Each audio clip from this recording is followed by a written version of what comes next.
Hello all, today's topic is pattern and the framework. Okay, so pattern in the sense எதுக்கு அப்படின்னா, so it will be some structure. நார்மலாக பேட்டர்னாலே இது ஒரு design, அது ஒரு டிசைன், இது இந்த பேட்டர்ன் இந்த ஸ்ட்ரக்சரில் இருக்கும், அது அந்த ஸ்ட்ரக்சரில் இருக்கும்னு will be saying the normal thing, right? So pattern அப்படின்னு சொன்னால், so we can say it is the structure and it will give some solution to the recurring problem அப்படின்னு சொல்லலாம். ஓகேவா? ஸோ எதுக்கு why the pattern அப்படின்ற concept வந்து எடுத்துகிட்டு வந்தாங்க அப்படின்னா, the main idea began using a pattern அப்படின்னு பார்த்தோன்னா, so it is to provide என்னென்னா documentation.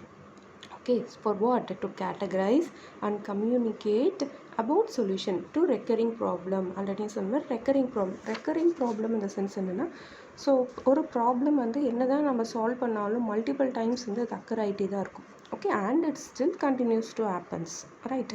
ஸோ அதை வந்து நம்ம ரெக்கரிங் ப்ராப்ளம் சொல்லுவோம்.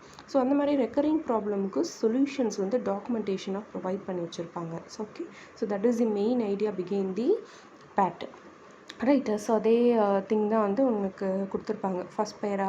தென் இங்கே நெக்ஸ்ட்டு இதில் பேஜில் பார்த்தோன்னா, ஸோ புக்ஸு பேட்டர்ன் பற்றி யார் யார் புக்ஸ் எழுதுனாங்க. So first Christopher Alexander 1970s வந்து book he wrote, and followed by another 2 books வந்து பேட்டர்ன் ஓரியன்டட் சாஃப்ட்வேர் ஆர்கிடெக்சர் வந்து ஃப்ராங்க் ரெஜின் அவங்களாம் எழுதியிருக்காங்க. ஓகேவா? ஸோ 2 books வந்துச்சு. ஸோ ஒன்ஸ் புக் வந்ததுக்கப்புறம் தான் வந்து பீப்புள் கிட்ட வந்து பேட்டர்ன் பற்றி அவேர்னஸ் வந்து ஃபெமிலியர் ஆச்சு.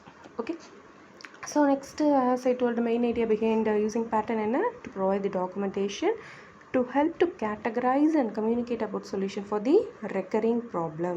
Okay, so pattern definition கேட்டாங்கன்னா you can write 2 mark and I have mark, right? So அதுவும் அதுக்கு மேலே இருக்கிற point, the main idea behind the 2 point have to be root, right? Next, Colin explains that a good pattern will do the following thing. Okay, so ஒரு pattern வந்து யார் வேணால் create பண்ணலாம். Okay, என்ன ஒரு சிஸ்டமுக்கு வேணாலும் வந்து anybody can create a pattern. But a good pattern should consist of என்ன அப்படின்னு பார்த்தோன்னா, ஃபஸ்ட்டு அதை நம்ம ப்ராப்ளமை சால்வ் பண்ணணும். ஓகேவா? தென் அது வந்து ப்ரூவன் கான்செப்டாக இருக்கணும். அதாவது சொல்யூஷன் வந்து அதுக்கு நல்ல சொல்யூஷனாக கொடுக்குதுன்றதுக்கு proven should be there, proof should be there. Third வந்து solution is not obvious. Okay, அப்படின்னா best pattern generate a solution to the problem அப்படின்னு சொல்கிறாங்க. Okay, indirectly they are defining it. Next, it describes the best relationship between the மாடியூல்ஸாக இருக்கட்டும், சிஸ்டமாக இருக்கட்டும். ஓகேவா? Next, pattern has a significant human components. All software serves human comfort or quality of life. The best pattern express appeal to the aesthetic and utility.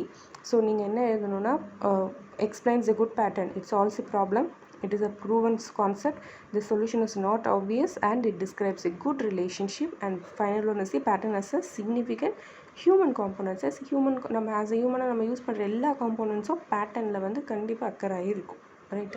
Next, generative and non-generative pattern.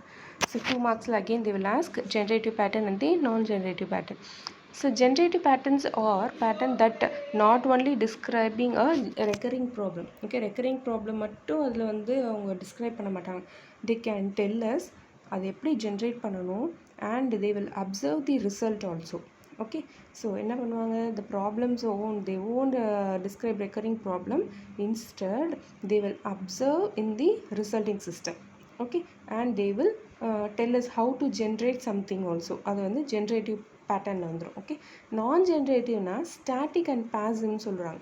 Okay, ஸ்டாட்டிக்காகவும் இருக்கும் and it won't be active, it is a passive thing.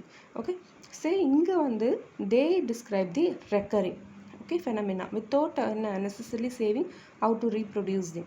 So மேலே ஜென்ரேட்டிவில் recurring பற்றி they won't describe, instead they tell how to generate something and observe the result. Okay, non-generative are static and passive. Here recurring phenomena without necessarily saying how to reproduce them. Okay, they will describe the recurring problem, but they won't tell how to reproduce them. Okay, so this is the non-generative patterns. Okay, next pattern சொல்கிறோம். அது வந்து நம்ம each சிஸ்டமுக்கு வந்து can develop இட்னு சொல்கிறோம். So colon வந்து also said how a good pattern should be அப்படின்னு சொல்லிட்டாங்க. So பேட்டர்னுக்கு ஒரு டெம்ப்ளேட் இருக்கும் இல்லையா? ஸோ டெம்ப்ளேட் எப்படி நம்ம அந்த டெம்ப்ளேட் வச்சு பேட்டர்ன் டிஸ்கிரைப் பண்ணுறது அப்படின்னு பார்த்தோன்னா தி ஃபாலோயிங் திங் இது இருக்கு இல்லையா? ஸோ இதுதான் பேட்டர்ன் டெம்ப்ளேட்ஸில் இதில் நிறைய இருக்கும். நேம் இருக்கணும், problem, context, forces, solution, examples, resulting context, related pattern, rationale, known uses, இந்த மாதிரி நிறைய இருக்குது. பேட்டர்ன் வந்து இது தான் ஃபாலோ பண்ணுன்ட்டு. So we can select it some 5 or 6 thing and we can write it. Okay, so we'll see. Each pattern must be expressed in the form of the rule, yes, template, which establishes the relationship between a contest. Yes, okay, so pattern several different pattern template இருக்கு. So அதில் நம்ம few essential components என்னன்றது வந்து we'll see. Okay, first name. A meaningful name should be there. This allows us to use a single word இருக்கட்டும் or short phrases இருக்கட்டும். அது என்ன describe பண்ணணும்? To describe the pattern of pattern and what the pattern is saying. அதாவது knowledge and structure it describes. Okay, so pattern should consist of the meaningful name. Next, problem. A statement of problem. என்ன அந்த pattern, எந்த problem, recurring problem they going to solveன்றது வந்து it has to be mentioned, describe it. Okay, next, contest. Precondition under which the problem and the solution seen is recur and for which the solution is desirable. Okay, so precondition underனா எந்த problem அண்டோட solution. ஓகேவா? So அது வந்து நம்ம already வந்து நம்ம ஒரு desirable solution வந்து வச்சுருப்போம். ஓகே, நான் இந்த பேட்டர்னுக்கு I am expecting it this solution will be come. அது வந்து ஆர் டிசைரபிள் இல்லையா? அவர் விஷ் அந்த சொல்யூஷன். ஸோ அந்த கான்டெஸ்ட்டில் வந்து we has to be check it out. Okay, and forces describes of the relevant forces and constraint and how they interact or conflict with one another and with the goals wished to achieve. Yes, forces na so constraintsலாம் நிறைய இருக்கும். Okay, so constraints in the sense some thing which is involved into a systems. Okay, அது எப்படி interact பண்ணுறாங்க, அதில் ஏதாவது conflict ஆகுதா அப்படின்றத வந்து we have to be see it. அந்த கான்ஃப்ளிக்ட்ன்றது தான் வந்து நம்ம ஃபோர்ஸஸ்ன்னு சொல்கிறோம் here. Okay, and next one is the solution. Static relationship and dynamic rule describing how to realize the desired output. Okay, so அதே மாதிரி solutions வந்து நம்ம desired outcome வருதான்றது வந்து we have to realize it. Okay, we have to see it. Okay, next is the example. So one of the sample application of pattern that illustrate a specific initial contest, how the pattern is applied and how applied to and transfer the context, resulting context is left in its wake. So sample applications வந்து we have to be use more. Okay, in order to check for the problem and whether we are getting the desirable solution or not, that also we have to check it. So for that we have to use the sample application. So that is they are saying it as the example. Okay, resulting contest, the state or configuration of system after the pattern has been applied. Okay, so including the consequence, they are saying both a good consequence or it may be bad consequence of applying the contest and other problems and pattern that may arise from the new contest. So using a pattern, I am taking a recurring problem and I got a solution. ஓகேவா? So இப்போ அந்த recurring ப்ராப்ளமுக்கு something I might have applied or modified. So ஓகேவா? So அது பண்ணதுனால another new problem it gets created. Okay, so அதுதான் resulting context. Resulting context should be a good one. நான் என்ன ப்ராப்ளமோ அதுக்கு சொல்யூஷன் வந்துடுச்சு, பட் அந்த சொல்யூஷன் இல்லாமல் another problem has occurred. ஓகேவா? அதான் வந்து resulting context. Right, next anti patterns. So பேட்டர்னுக்கு ஆப்போசிட் வந்து anti patterns. Pattern represents the best practice. Okay, whereas anti-pattern represents the worst practice. அப்படி சொல்கிறாங்க. So 2 marks they will ask. Okay, anti-patterns வந்து comes in 2 varieties. என்னென்னு பார்த்தோம்னா, first to those describe a bad solution to a problem that resulted in the bad situation. Yes, those describe how to get out of the bad situation and how to proceed from there is a good solution. So these two things will be the varieties of the anti-patterns. Okay, next capturing patternsல வந்து pattern mining. So pattern mining is nothing but நிறைய இருக்கும் patterns, அதில் நம்மளுக்கு தேவையானதை வந்து நம்ம எடுக்கிறது தான் pattern mining. Okay, so the data warehouse-ன்றது consist of all the data. அதில் the data which we want அப்படின்றது நம்ம சர்ச் பண்ணியிருக்கிறது டேட்டா மைனிங்னு சொல்லுவோம் இல்லையா. ஸோ அதே சேம் திங் தான் பேட்டர்ன் மைனிங்க்கு வரும். Okay, so again it's a 2 mark question. So pattern வந்து நம்மளுக்கு அதோட over, right. So next comes we are going to the framework. Okay, so framework or a way of delivering application development pattern to support best practice sharing application development. So இப்போ நம்ம என்ன பண்ணோம், pattern வச்சு we are developed something and what now we are going to deliver the application, right? So for that we need a framework. So framework or a way of delivering application development pattern to support best practice sharing during application development, not just within one company. Okay, share பண்ணக்குள்ள within one company they won't share, right? So with across many companies they will share it. Okay, அதே மாதிரி it consists of the many new ideas. Okay, அந்த மாதிரி framework through emerging marketல வந்து framework வந்து between companies வந்து அவங்க share பண்ணிக்கக்குள்ள this is not entirely new idea. என்னன்னு பார்த்தோன்னா, ஸோ experienced programmer வந்து almost never codes a new program from the start அப்படின்னு சொல்கிறாங்க. ஸ்டார்ச் அப்படின்னா ஒரு டெம்பரரி ஃபைலோ ஒரு லொக்கேஷனோ மெமரி ஸ்டோரேஜில் வந்து இருக்கிறது வந்து நம்ம கம்ப்யூட்டர் வந்து யூஸ் பண்ணிப்பாங்க. Okay, use is a place to store data, அதுதான் வந்து ஸ்டார்ச்னு சொல்லுவாங்க.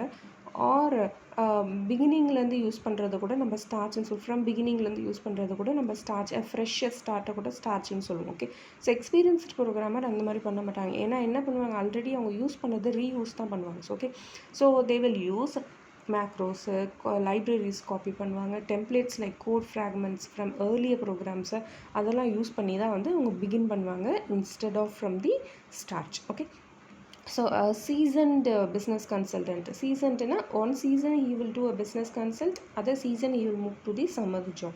So who has worked on many consulting project, performed data modeling, almost never build a new data model from the start. So அப்போ நிறைய அவங்க கம்பெனியில் work பண்ணியிருப்பாங்க. So ஒரு ஸ்டார்ட்ஸ்லேருந்து அவங்களும் டேட்டா மாடல் பில்ட் பண்ண மாட்டாங்க, ஏன்னா ஆல்ரெடி அவங்க நிறைய வச்சுருப்பாங்க இல்லையா. ஸோ அதை தான் ரீயூஸ் பண்ணி யூஸ் பண்ணுவாங்களே தவிர ஃப்ரம் ஸ்டார்ட்ஸ் தே ஒன்று பில்ட் தி டேட்டா மாடல். யார்? Business consultant. Okay, so framework definition கேட்டாங்கன்னா, a framework is a way of presenting generic solution to a problem that can be applied to all levels in the development. ஓகேவா, இங்கே நம்ம எங்கே பார்க்குறோம், development ஸ்டேஜில் பார்க்குறோம். However, design and software framework are most popular. So இப்போது நிறைய authors வந்து ஃப்ரேம்ஒர்க் பற்றி டெஃபினிஷன் கொடுத்துருக்காங்க, ரைட். அதில் காமா அப்படின்ற ஆத்தர் கொடுத்துருக்க டெஃபினிஷன்ஸ் இருக்குது. So framework is a set of cooperating class that makes us reusable design for a specific class of software. அப்போ ஃப்ரேம்ஒர்க்னாலே மைண்டில் வர்றது we are reusing it. Already framework இருக்குது, அதில் நம்ம என்ன பண்ண போகிறோம், நியூவாக நம்ம ஸ்டார்ட் பண்ணாலும் ஆல்ரெடி இருக்கிறதுல வந்து we are going to apply our idea and do or start the development process. Okay, so that is the framework. Okay, next, gamma describes the major difference between design pattern and the frameworks. பேட்டர்னுக்கும் ஃப்ரேம்ஒர்க்ஸுக்கும் என்ன டிஃப்ரென்ஸுன்றது gamma has been defined. Design patterns are more abstract than the framework. Abstract அந்த sense ரொம்ப வந்து ஷார்ட்டாக இருக்கும், but it chase all, அது வந்து pattern. But framework அப்படி கிடையாதுன்னு பேசிங். Design patterns are smaller architecture elements then the framework. Design pattern architectural elements are ரொம்ப ஷார்ட்டாக இருக்கும் when compared to the framework. Framework consists of the much thing. Design patterns are less specialized in the framework, and it also the specializedன்னு பார்த்தோன்னா design pattern வந்து won't be much specialized. Okay, but instead framework have the specialized because it is taking a particular domain or application, okay, for the development process. That is why. So இதோட நம்மளுக்கு framework and pattern concept வந்து over. So framework patternல வந்து மோஸ்ட்டாக I will be asking a 2 mark question. Okay, நிறைய 2 marksல கேட்குற questions is there. So generative, non-generative, pattern mining, pattern template வந்து will be asking in 5 mark. Okay, framework also 5 mark question they will be asking. Okay, 2 marks and 5 mark question. So next is the unified approach. Okay va, so the unified approach framework. Unified approach framework வந்து it's for what na, இது நிறைய டயக்ராம்ஸ்லாம் நான் சொன்னேன் இல்லையா. So first நம்ம பார்க்கக்குள்ள unified UML diagram, object sequence, data flow diagram, ஓகேவா. So இந்த டயக்ராம்ஸ் எல்லாம் consist of the unified approach, ஓகேவா. So mostly it has also the combination effect by the Booch, Rumbaugh and the Jacobson, ஓகேவா. இவங்களோட combination தான் வந்து அவங்க use பண்ண மாடல்ஸ் எல்லாமே தான் வந்து யூனிஃபைட் அப்ரோச்சாக அண்டர் வரும், ஓகேவா. So unified approach to software development revolves around the following process and concept: use case driven development, object oriented analysis, object oriented design, incremental development and prototyping, and continuous testing, ஓகேவா. So analyse, design, development, prototyping and testing. அதான் அதுக்கு முன்னாடி use case driven development, that is use case diagram வந்து we have to be given. So அதான் இங்கே கொடுத்துருக்காங்க. OO analysis, OO design, construct, okay. So first வந்து identifying the actor வந்து identify பண்ணுறோம். ஸோ ஆக்டர் ஐடென்டிஃபை பண்ணதுக்கப்புறம் என்ன பண்ணணும், ஆரோ வந்து எங்கே போகுது பாருங்கள். From identify actor to the refine and iterate பண்ணணும். Next identify the class, relationship, attributes and the methods, okay. Next அது பண்ணணும். நெக்ஸ்ட் டெவலப் இன்டராக்ஷன் டயக்ராம் போடணும். Next develop use case activity diagram, ஓகேவா. ஸோ ஒன்ஸ் இந்த process complete ஆகிட்டோன்னே next நம்ம வந்து என்ன பண்ணுவோம், ஃபஸ்ட்டு ரெக்குவயர்மெண்ட் ஒன்று வந்து நெக்ஸ்ட்டு அனலைஸ் போவோம் இல்லையா. ஸோ அனலைஸ் ஸ்டேஜில் வந்து repository of use case design, next UI and past experience, pattern, documentation, traceability, welcome, okay. So அது வந்து உனக்கு லேயர்ட் அப்ரோச்லேயும் இருக்கும், யூஎம்எல் பேஸ்ட் மாடல்லையும் வந்து நம்ம அந்த பண்ணலாம் அனலைசஸ், ஓகே. ஸோ ஒன்ல analysis has been completed, will move on to the design. So டிசைனில் all the designs will be applied. User continuous test பண்ணிட்டே இருப்பாங்க once design has been completed. So it has been completed, next we'll move to the construction. So constructionல component based development பண்ணுவோம். user satisfaction, usability test, quality assurance test, this will be continuously will be testing it until the construction has been complete, okay. The methods and technology employed includes unified modeling language used for modeling, layered approach, மேலே பார்த்தோம் இல்லையா அதான், repository for object oriented system development, framework and pattern, compound based development, okay. So first we are going to see object oriented analysis. So analysis is the process of extracting the need of the system from the user and what system must do to satisfy the user requirements, okay. The goal of the object oriented analysis first to understand the domain of the problem and the system responsibility by understanding how the user use or will the use the system, okay. Analyze already நம்ம நிறைய பார்த்துட்டோம், okay. Analyzeல என்ன பண்ணுவாங்கன்றது, okay. And overall process consists of என்னன்னா mainly identifying the actor வந்து identify பண்ணுவாங்க, first thing. Next, develop a simple business process model in using activity diagram. Next, use case diagram develop பண்ணுவாங்க. Next, interaction diagram. And last is the identifying the classes. So use case, interaction அந்த மாதிரி diagramலாம் போட்டோம்னாலே class வந்து ஈஸியாக, class objects வந்து ஈஸியாக வந்து we can identify it, okay. And again I am saying இனிமேட்டு ஃபர்தராக பார்க்க போகிறதுல தீஸ் டயக்ராம்ஸ்லாம் இருக்கு இல்லையா, இப்போ நான் சொல்கிற டயக்ராம் அதுதான் நிறைய வரும், ஓகே. ஓஎஸ்டி பொறுத்த வரைக்கும் இந்த டயக்ராம்ஸ் வந்து நிறைய வரும். So furtherly, okay. So once analyse has been completed, will be moving on for the design phases. So Booch provides the most comprehensive object oriented design method, okay. So and Rumbuckson, Jacobson, the high level model provides a good avenue for a getting started. So unified approach என்ன பண்ணாங்கன்னா combines these, okay. அவங்க சொன்ன diagrams எல்லாமே, அதாவது ஜாக்கப்சனோட interaction diagram, பூச் அவங்களோட object diagram, ரம்பக் அவங்களோட domain module, இது எல்லாமே கம்பைன் பண்ணி தான் வந்து யூனிஃபைட் அப்ரோச்ன்றது வந்து வச்சாங்க, ஓகேவா. ஸோ ஓடி ப்ராசஸில் என்னென்ன நடக்கும்னா கிளாஸ் டிசைன் பண்ணுவாங்க, attributes, methods, association, structure, protocol and apply design axiom and access layer. Next, design and prototype user interface, and they will do user satisfaction, usability test and iterate and refine the design. மேலேயே இருக்கும் டயக்ராம்லேயே. Design ஃபேஸில் கீழே இருக்குல்லையே அது ஃபுல்லாக நீங்கள் எழுதினாலே it's enough. Design இருக்குல்ல, அது உள்ளே இருக்கிற எல்லாமே எழுந்து we have to write it here.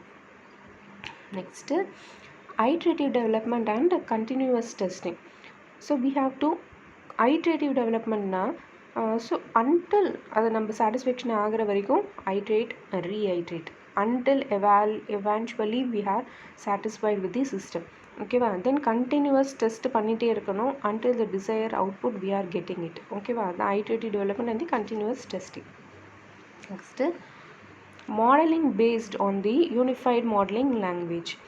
So UML language இது 2 marksல they will ask. Okay, developed by joint effect யார் Grady Booch, Ivor Jacobson and James Rumbach with a contribution from many others.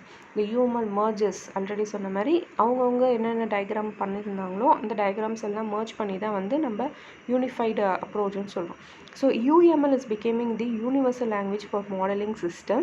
It is intended to be used to express models for many different kinds of purpose. ஓகேவா so அதே மாதிரி unified approach uses the UML for describing what model the analysis and design phases of the system development. ஓகேவா so நம்ம ஒரு diagram போடுறதுனால it is using for us to analyse the requirement and also for designing the system. இதுக்கும் நம்மளுக்கு வந்து use ஆகும். Okay okay next layered approach to software development. So இதில் நம்ம நார்மலாக லேயர்ஸ் தான் பார்ப்போம். Business layer, then user interface layer and the access layer, 3 layers வந்து வில் பி சேம். ஸோ கண்டிப்பாக இந்த கொஸ்டின் வந்து உங்களுக்கு 10 மார்க்ஸில் கேட்பாங்கம்மா. Okay so more system developed today's case tool or client server application development environments tend to learn towards what is known as 2-layered architecture. 2-layered architecture only இன்டர்ஃபேஸும் டேட்டாவும் இருக்கிறது வந்து 2-layer architectureன்னு சொல்லுவோம். ஓகேவா இந்த 2-layer இந்த ஃபிகரில் இருக்க பாருங்கள் 4.9. ஓகே இதுதான் 2-layer architecture. இன்டர்ஃபேஸ்மா அண்ட் தி டேட்டா வந்து டேட்டா பேஸில் இருக்கு இல்லையா, ஸோ அதுதான். So in 2-layer system user interface screen are tied to the data through routines that sit directly behind the screen. For example, a routine that executes when you click the button. With every interface you create, you must recreate the business logic needed to run the screen. Okay, so இங்கே வந்து என்ன சொல்கிறாங்க அப்படின்னா they have taken some example, other routine that executes when நம்ம ஒரு button click பண்ணோன்னா it will execute. With every interface இதே மாதிரி நம்ம create பண்ண we must recreate the business logic needed to run the screen. Okay, so அதை வந்து better அப்ரோச்சாக வரணும். ஓகேவா டு சிஸ்டம் ஆர்கிடெக்சர் அப்படின்றதுக்காக the functions of the interface from the functions of the பிஸ்னஸை the have convert. The approach also isolate the business from the details of the data access. பிஸ்னஸை வந்து data ஆக்சஸ்லேருந்து they have isolated using இங்கே நம்ம என்ன layer use பண்ணுறோம்னா 3-layer architecture. ஓகே so 3-layered architecture or approach, we are able to create objects that represent tangible elements of our business yet are completely independent of how they represent to the user or how they are physically stored. The 3-layer of architecture consists of views and the user interface layer, business layer and the access layer. So இப்போ நம்ம முன்னாடி பார்த்த 2-layerல வந்து இன்டர்ஃபேஸும் டேட்டாவும் தான் இருந்துச்சு. But here 3-layerல வந்து நம்ம எப்படி நம்ம இன்டர்ஃபேஸ் லேயர் க்ரியேட் பண்ணலாம், business layer, access layer, everything வந்து நம்மளுக்கு வந்து இங்கேயே மென்ஷன் பண்ணிடுவாங்க. ஓகேவா அதே மாதிரி இங்கே பிஸ்னஸ் லாஜிக்கையும் டேட்டாவையும் வந்து they are isolating it. Okay so that it won't get confused. Okay so இங்கே பாரு OSD அண்ட் ப்ரோட்டோடைப்பிங் ஆக்சஸ் லேயரில் வருது. OA வந்து business layer, OA OD and prototyping வந்து வியூ லேயரில் வருது. வியூ லேயர் வந்து அனலைஸ், டிசைன், ப்ரோட்டோடைப்பிங் வியூ தான் பண்ணலாம். அனலைஸில் வந்து பிஸ்னஸ் லாஜிக்கில் they will think and analyse everything, அதனால செப்பரேட்டாக கொடுத்துருக்காங்க. So access layer that is the accessing the data. Okay who can access it அந்த மாதிரி வந்து பெர்மிட் அந்த மாதிரி கொடுக்குறது. So first is the business layer. The business layer contains all the objects that represents the business. That this is where the real objects such as order, customer, line item, inventory, invoice அதெல்லாமே ஓகேவா யாரெல்லாம் involve ஆகிருக்காங்களோ அது எல்லா ஆப்ஜெக்ட்டும் represent பண்ணுறது business லேயரில் வந்துடும். ஓகேவா and it also responsible for the following thing என்னென்னா displaying the detail, data access detail. ஓகேவா so displaying detail in the sense அந்த ஃபார் எக்ஸாம்பிள் அந்த பிஸ்னஸ்னால் so for whom they are doing. ஓகேவா ஸோ என்ன அதில் ப்ராசஸ் இருக்குது இந்த மாதிரி இந்த பிஸ்னஸ் பற்றி ஃபுல் திங் வந்து டிஸ்பிளே பண்ணுவாங்க. And data access detail. Okay the business object also should have no special knowledge of where they come from. Okay, does not matter to the business model whether the data are stored or retrieved via SQL or file, but the business object need to know okay but data வந்து எங்கேருந்து நம்ம access பண்ணுறோம் whether from SQL இல்லைனா file IQ இல்லைனா other external sourceன்றது we must know it. So data access detail also has been mentioned. Okay, so next user interface layer or view layer. So the user's interface layer consists of the objects objectக்கும் இன்னொரு objectக்கும் என்ன interaction அதை வந்து இங்கே வந்து user interface லேயரில் வந்து mention பண்ணுவாங்க. So for that responding to user interaction வந்து இங்கே செய்யணும் அண்ட் டிஸ்பிளேயிங் தி பிஸ்னஸில் இருக்க ஆப்ஜெக்ட்ஸை வந்து டிஸ்பிளே பண்ணணும் ஒன் திங். நெக்ஸ்ட்டு வந்து responding to user interaction.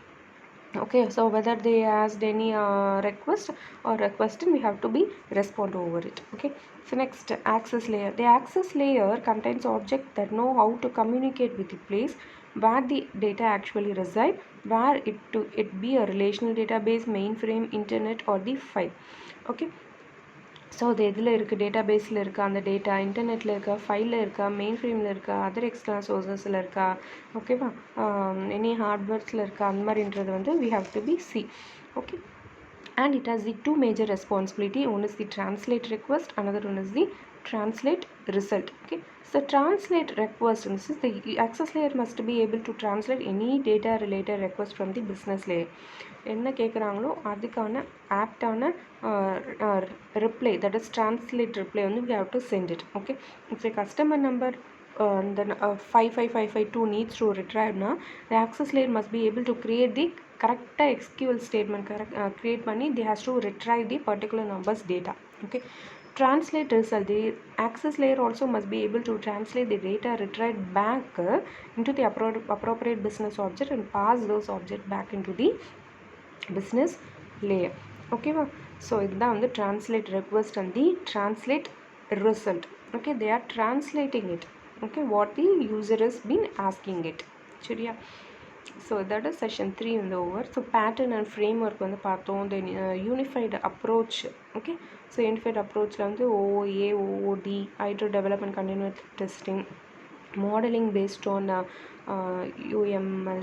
Okay, then layered architecture or approach to the software development ல வந்து 3 layers இருக்கு. First business layer, second view layer and third one is the access layer. சரியா?